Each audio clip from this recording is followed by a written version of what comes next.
Bonjour et bienvenue dans Rubis sur Canapé, le podcast dédié à la joaillerie. Je suis Claire Fillet, joaillière et podcasteuse. La France, et plus particulièrement Paris, est la capitale du savoir-faire joaillier. En tant que passionnée de cet univers, j'ai donc arpenté ces rues à la rencontre de professionnels talentueux de ce secteur. Aujourd'hui, c'est avec grand plaisir que je rencontre Anne-Laure Elkawa, la responsable de la filière bijouterie de l'Institut de bijouterie de Saumur.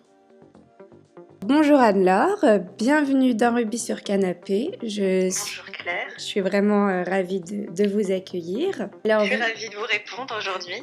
Alors, vous vous appelez Anne-Laure Elkawa et vous êtes la responsable de la filière bijouterie de l'Institut de bijouterie de Saumur. Tout à fait. D'abord, est-ce que vous pouvez nous raconter un petit peu votre parcours ? Alors moi, je ne suis pas bijoutière de formation. J'ai une formation en gestion de projets culturels qui a été très tôt tournée vers l'éducation au sein d'établissements. Et c'est un peu le fruit du hasard qui m'a fait arriver à Saumur et avoir la chance de pouvoir intégrer cette école. Et alors, vous pouvez nous raconter du coup ce fruit du hasard ou... Oui, tout à fait. Comme de nombreuses personnes, j'ai passé pas mal de temps à Paris pendant une quinzaine d'années.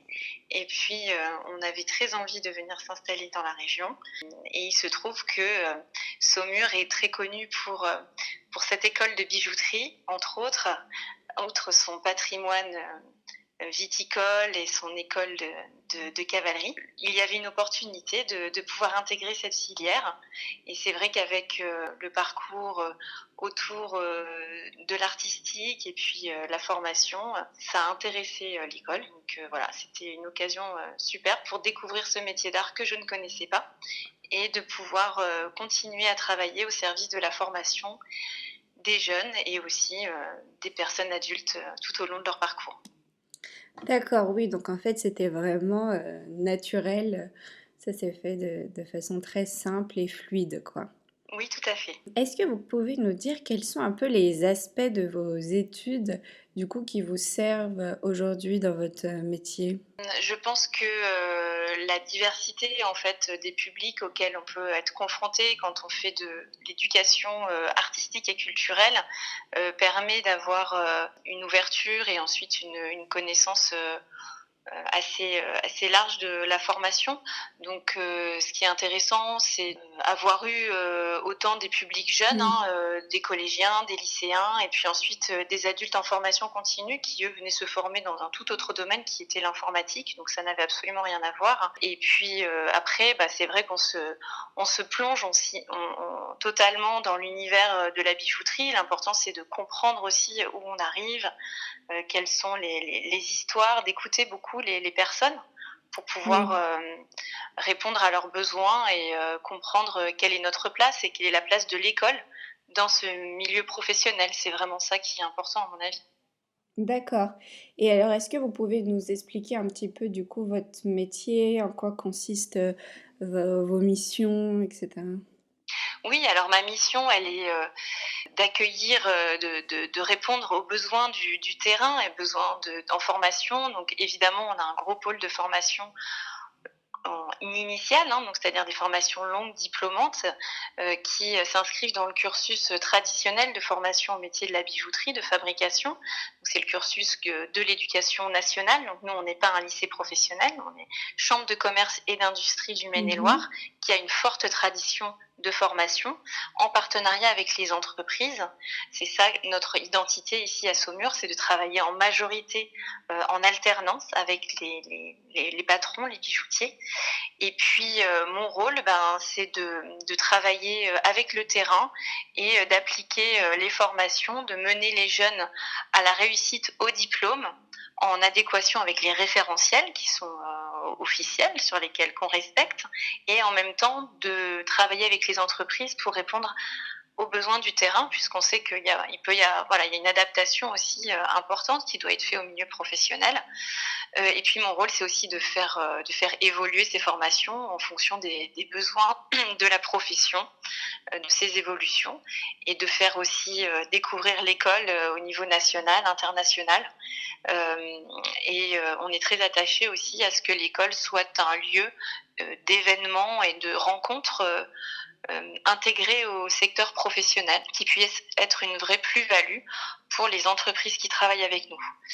Donc voilà, mais mon rôle ne se pense pas tout seul, hein. On est vraiment une équipe, on est une grande direction formation au sein de la CCI, énormément de filières métiers. On a 17 filières métiers en Maine-et-Loire. La bijouterie est un pôle emblématique, un pôle d'excellence.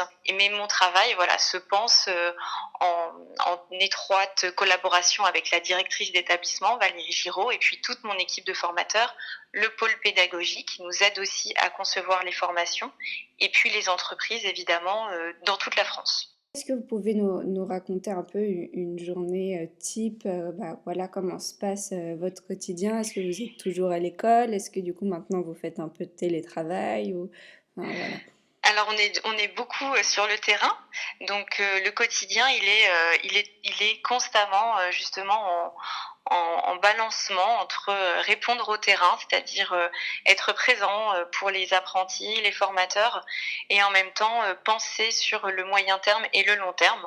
Donc voilà, on organise notre temps en faisant des sortes de vagues comme ça entre différentes problématiques, accompagner les formateurs, recruter de nouveaux formateurs, penser à la rentrée prochaine. On est toujours dans la réflexion et l'anticipation pour pouvoir être prêt.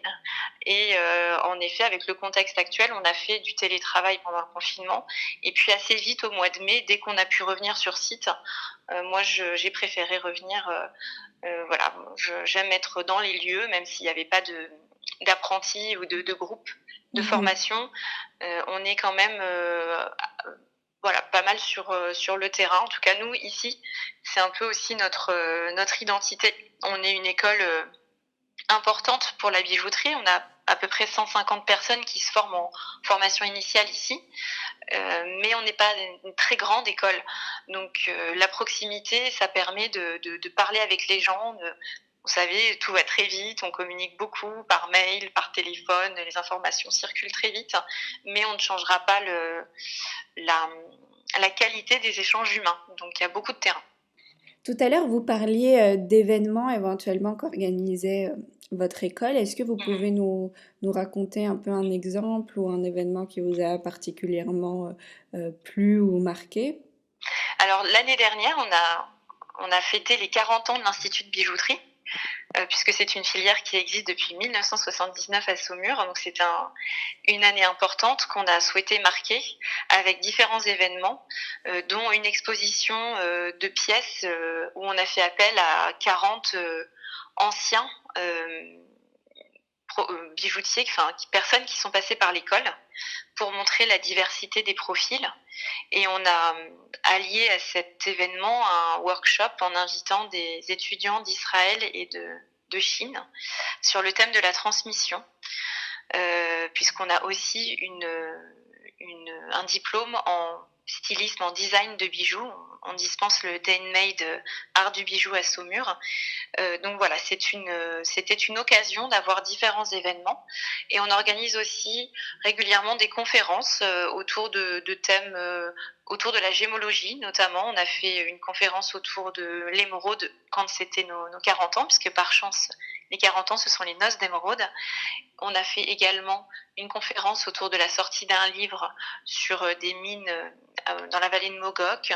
Et là, cette année, pour la rentrée, à l'occasion d'un départ à la retraite de notre formateur en gémologie, Monsieur Lamiraud, nous avons fait une journée autour de la gémologie en invitant 4 personnes qui sont passées par l'IBS à nous raconter leur parcours. On a la chance d'avoir un bel établissement, une belle capacité d'accueil. Donc c'est un souhait, comme je vous le disais, de participer à la réflexion et aux échanges sur des problématiques professionnelles que l'on veut aussi développer. Et puis par ailleurs, on organise des événements dans le cadre de la saison culturelle. On participe tous les ans aux Journées européennes des métiers d'art. Et là, on travaille avec nos étudiants en diplôme national des métiers d'art et du design pour l'année prochaine. Je vous en dis pas plus pour l'instant, mais on travaille pour les prochaines GEMA en partenariat avec des artistes bijoutiers pour créer des événements. Waouh, super, j'ai vraiment hâte. Est-ce que du coup, depuis votre arrivée à l'Institut de bijouterie, est-ce que l'enseignement de la bijouterie a changé? Qu'est-ce qu'il y a eu comme évolution? Alors l'enseignement sur le cursus de fabrication de bijoux, il évolue avec plus de conception assistée par ordinateur. Il y en avait déjà avant que j'arrive, on faisait de l'initiation. On continue parce que c'est toujours pas dans les référentiels, donc il n'y a pas d'épreuve à l'examen sur les formations initiales, mais on voit bien que c'est une discipline qui prend de l'ampleur. On a des profils divers d'apprentis qui parfois l'utilisent beaucoup en entreprise, parfois pas du tout, mais quand c'est quelque chose que les patrons n'utilisent pas encore, on sent que c'est une compétence qui peut les intéresser. Donc je dirais que ça a évolué. Après sur la fabrication, nous on est vraiment sur le traditionnel, c'est-à-dire le travail du métal. On fait pas du tout d'assemblage, donc je pense qu'il y a une transmission des savoir-faire qui doit perdurer et qui continue à se transmettre.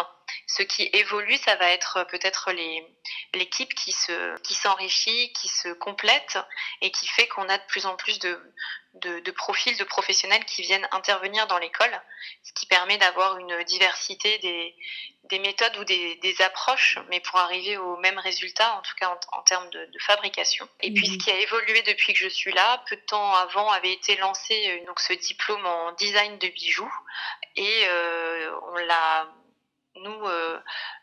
proposé en statut étudiant, ce qui était nouveau pour l'école, à côté de l'apprentissage en parallèle. Donc ça donne une autre dimension aujourd'hui et ça permet de faire cohabiter différents profils en design et en technique et de montrer que ça peut être complémentaire. Et que c'est important que ce le soit. Donc, et ça ouvre aussi pour l'image de l'école quelque chose de nouveau. On apparaît dans un nouveau paysage.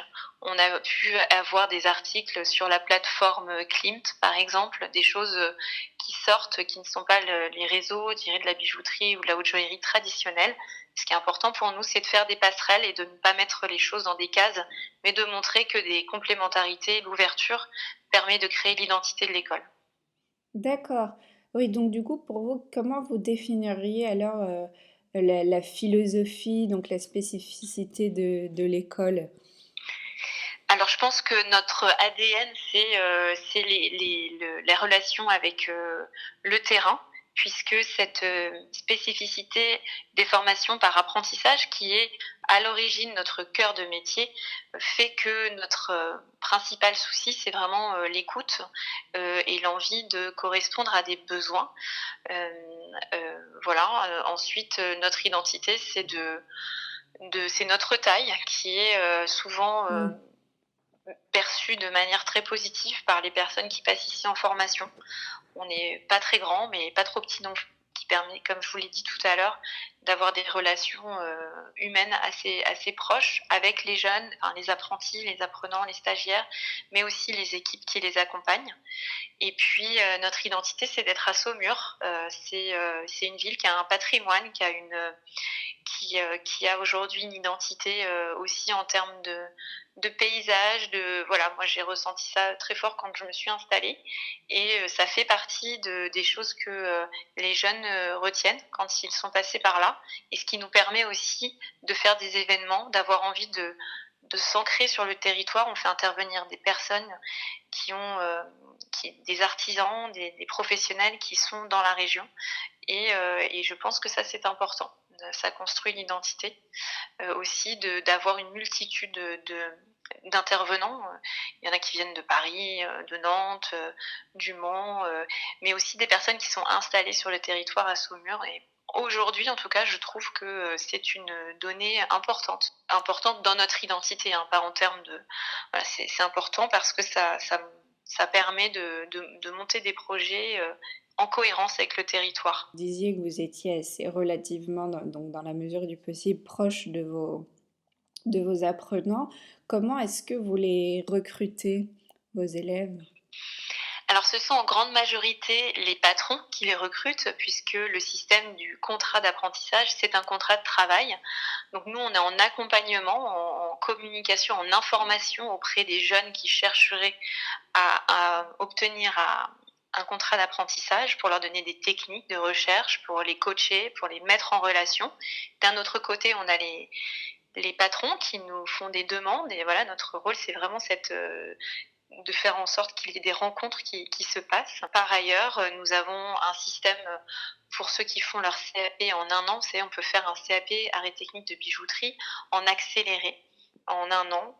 Et là, on fait des recrutements avec des dossiers et on rencontre chaque personne qui est candidate. On ne met aucun dossier de côté, qui viennent pour une journée. Il y a plusieurs épreuves à passer sur un peu d'atelier et aussi un entretien de motivation, de projet professionnel où on écoute beaucoup, encore une fois, non pas pour être sûr que tout est très clair, enfin justement c'est pour s'assurer que tout est très clair dans l'idée que se font les jeunes de ce qu'est ce métier et qu'est-ce qu'ils veulent en faire après.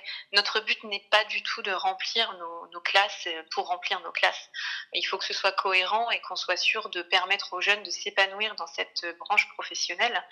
Donc voilà, l'idée c'est vraiment de les accompagner dans leurs projets.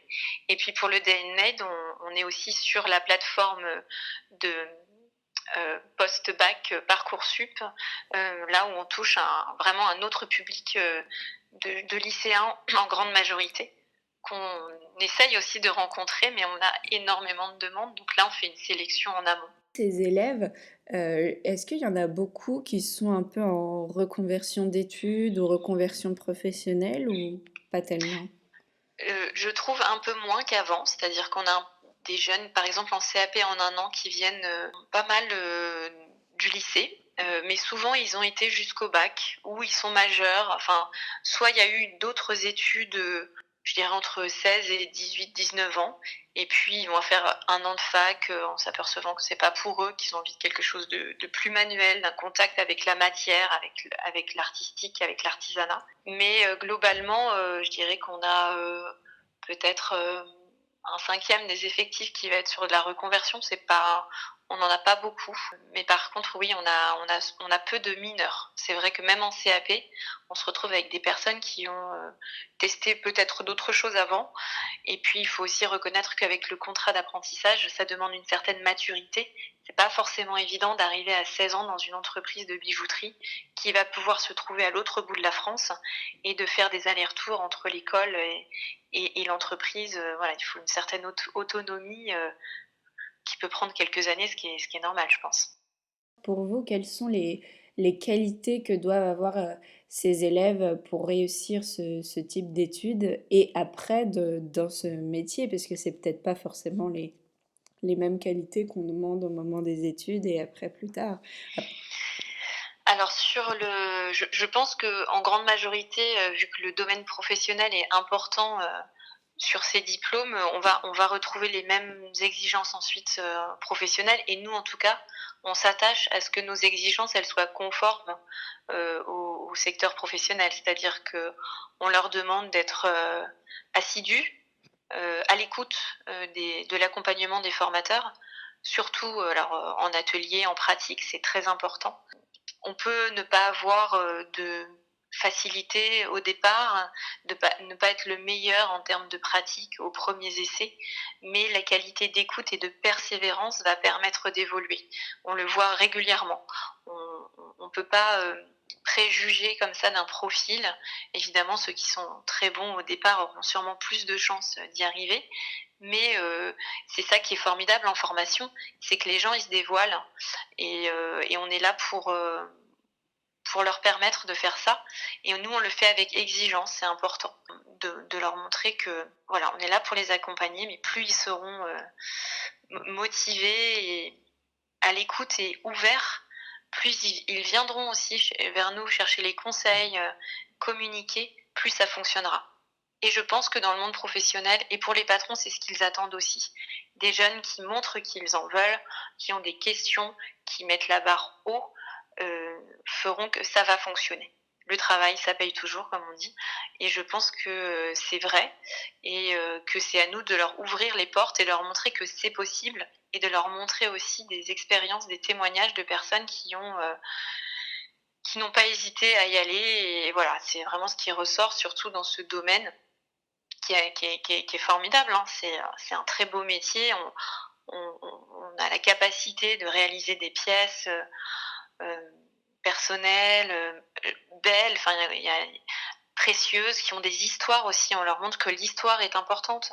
Aujourd'hui, des clients, ils attendent aussi de trouver des histoires dans leurs bijoux. C'est ce qu'on entend aussi dans les interviews que vous faites auprès de professionnels, enfin de gémologues, de directeurs de collection.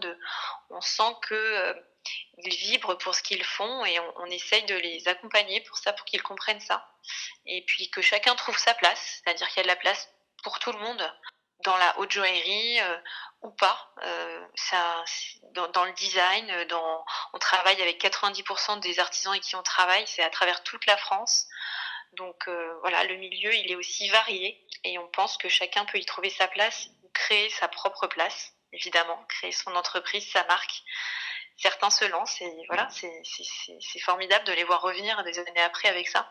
En fait, pour vous, vous diriez que le plus important, c'est vraiment la motivation et pas forcément s'attarder sur des compétences ou non techniques parce que déjà, ça peut s'acquérir avec le temps et que parfois, des jeunes qui avaient beaucoup de facilité, au final, ils n'ont pas beaucoup travaillé et ont peut-être moins bien réussi que d'autres qui se sont plus accrochés. Oui, je pense qu'il faut. Après, évidemment, on est sur un métier manuel, métier d'art, il faut de la précision, il faut un goût pour l'esthétique, il faut pouvoir, si on fait que de la fabrication, avoir envie d'être à la cheville toute la journée. Évidemment, si on n'a pas ça, ça peut être compliqué.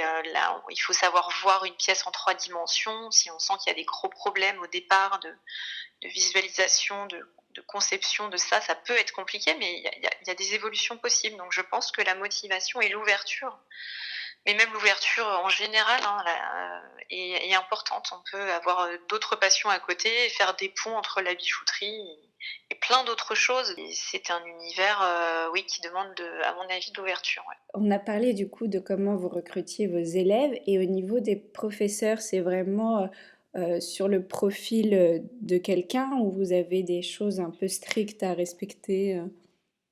On peut avoir des choses strictes en termes d'expérience professionnelle pour pouvoir enseigner. C'est-à-dire qu'une personne qui est en activité doit avoir un certain nombre d'années d'expérience pour pouvoir être enseignant, formateur, intervenant. Et puis également un certain niveau de diplôme sur d'autres matières. Il faut par exemple que quelqu'un qui intervient en brevet des métiers d'art ait un niveau brevet des métiers d'art. En l'occurrence. Donc ça, ce sont des choses qu'on doit respecter. Après, on peut les accompagner pour faire des validations d'acquis également sur le moyen terme. Mais sinon, après, ce sont aussi des rencontres. On est en permanence à l'écoute. On peut rencontrer des gens, même quand on n'a pas un besoin précis sur l'année. C'est important pour nous de rencontrer, pour écouter, pour faire connaissance, pour voir ce qui est possible. Ça donne aussi des perspectives, des idées qu'on n'aurait pas eues. Et puis sinon, on rencontre, on peut avoir des besoins ponctuels ou par le biais de postes qui se libèrent, ils vont répondre à une annonce ponctuelle et puis c'est pareil, on voit quelle est leur vision. Eux, une des premières questions qu'on leur pose, c'est quoi les qualités pour être un bon formateur? Quelle est leur vision des choses? Comment ils commenceraient une première séance? Enfin, on se met très vite dans le vif du sujet pour voir si, outre les qualités techniques, on a des qualités pédagogiques. Et puis certains ont envie, n'ont jamais été formateurs, et on les accompagne. On fait le pari, on a envie de créer des partenariats sur le long terme. Moi, mon idée, c'est de créer vraiment des réseaux et de travailler en intelligence et en confiance. Donc, on forme aussi des professionnels ou des jeunes professionnels ou moins jeunes à la formation, puisqu'on a un pôle pédagogie important au sein de la CCI du Maine-et-Loire qui propose un accompagnement sur les premières années pour les formateurs avec des formations en interne pour apprendre à savoir comment on fait une séance pédagogique, comment on construit une progression, comment on fait des évaluations. C'est des choses qui, on peut être un très bon professionnel et pas pédagogue. Donc, pour nous, on est très ouvert au fait de recruter des personnes qui ont une expérience de terrain, qui sera un réel plus. Et notre travail, c'est de les accompagner pour qu'ils deviennent formateurs. D'accord.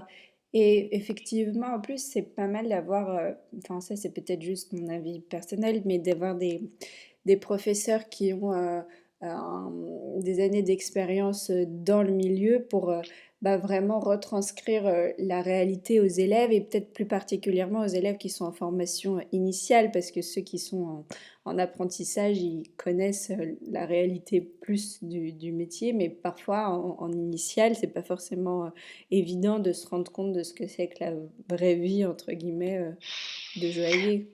Oui, oui, c'est vrai, c'est vrai. On a donc 2 sections de CAP en un an où ils font 2 périodes de stage sur l'année. Donc, ils ont de toute façon une petite expérience de stage, mais le fait d'avoir au sein de l'équipe des personnes en atelier qui ont eu leur entreprise ou qui l'ont encore, ça permet d'avoir des échanges autour de ça. Et puis, on leur fait faire aussi certaines choses. Je pense par exemple tout ce qui est reprise de fonte ou des tâches comme ça qui font pas partie des référentiels, mais on sait que sur le terrain, ça peut aider pour trouver des postes. Et puis ils vont passer par ce genre de tâches. Donc on est attentif aussi à leur faire certains modules ou d'aborder certaines choses. On est aussi attentif à leur faire des initiations, même si c'est pas leur par exemple en CAP option certissage, on fait un peu de gravure héraldique avec un super graveur qui est à Nantes, qui est Thomas Braque de la Perrière, par exemple. Où voilà, on les ouvre aussi, même si c'est pas longtemps, sur d'autres choses, pour au moins qu'ils aient vu, entendu parler. On sait que même si aujourd'hui ça ne va pas leur servir ou ils vont pas aller vers ça, on sait qu'en formation il y a des choses qui marquent et qui sont importantes des années après. On va se souvenir de l'expérience qu'on a eue au sein de l'école. Du coup, est-ce qu'il y a des projets pour l'école?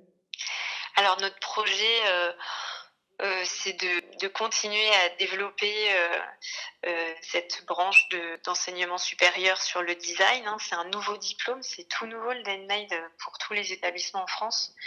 Donc c'est un diplôme en 3 ans, donc ça se construit au fur et à mesure et c'est un beau projet et notre idée c'est de développer la mobilité aussi sur ce diplôme. Alors en ces temps de confinement, c'est pas forcément évident, on passe pas mal par le digital. Mais voilà, notre projet, c'est de développer ça et puis d'améliorer toujours ce qu'on fait, c'est-à-dire je dirais qu'on a un projet un peu perpétuel d'améliorer nos conditions techniques, de faire en sorte que notre lien avec les entreprises soit meilleur encore, que nos taux d'insertion soient bons. Voilà, et puis moi j'ai le projet aussi de travailler autour des métiers d'art liés à la bijouterie. Donc là, je parle des CAP, des diplômes en orfèvrerie, bronzerie, lapidaire ou gravure. Ce sont des diplômes qui sont attachés assez souvent dans les écoles de bijouterie. On va trouver ce cursus. C'est important chez nous. C'est des métiers, évidemment, on a des petits effectifs sur ces diplômes, puisque chaque année, on n'a pas des promotions d'orfèvre ou de lapidaire, mais ils sont là régulièrement. Les entreprises recrutent 1, 2, 3 CAP orfèvre. Et comment on fait aujourd'hui pour valider des compétences dans ces métiers d'art? Eh bien, faut passer le diplôme. Et où est-ce qu'on se forme pour passer le diplôme? Il n'y a plus beaucoup d'écoles en France qui permettent de le passer.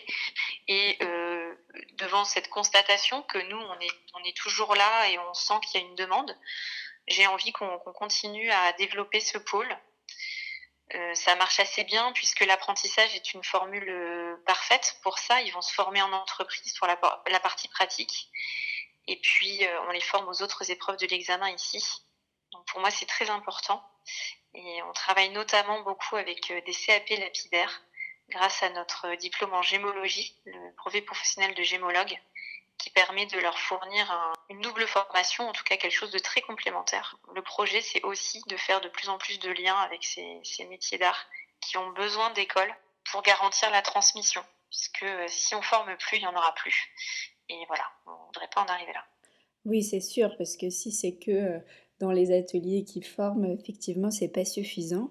Et est-ce que d'ailleurs vous pouvez nous expliquer un peu donc ce métier d'orfèvre, qu'est-ce que c'est vraiment et par rapport à bijoutier, quelles sont les différences? Sur l'orfèvrerie, on est plutôt sur les arts de la table ou des pièces de ce style avec différentes options. On peut être orfèvre planeur, donc vraiment modeler les métaux pour réaliser des pièces. Après, on a l'option ciselage, où on va faire toute la décoration. On a l'option aussi polissage, qui est importante. Voilà, il y a différentes options. Donc nous, souvent, ils viennent chez nous avec l'option ciselure ou polissage. On a d'autres écoles qui peuvent former sur d'autres options. Et puis, on a en bronzerie, on va être sur des pièces plus imposantes ou des pièces de mobilier avec des tâches en atelier qui vont être beaucoup autour du fait de former le métal. C'est assez, il y a une porosité souvent entre les diplômes, et c'est vraiment l'entreprise qui va choisir quel est le plus adapté. Parce qu'on peut avoir des entreprises qui font de la bronzerie, mais aussi avec des œuvres d'art vraiment destinées à des expositions, des collections, et puis d'autres qui vont faire de la bronzerie, vraiment des pièces traditionnelles pour des meubles. Donc on a une discussion aussi, on peut avoir une discussion avec le maître d'apprentissage pour voir quel est le diplôme le plus adapté et si ça correspond aussi à ce qu'on peut leur apporter. Et est-ce que du coup, pour terminer, vous pouvez nous dire ce que vous aimez le plus dans votre métier?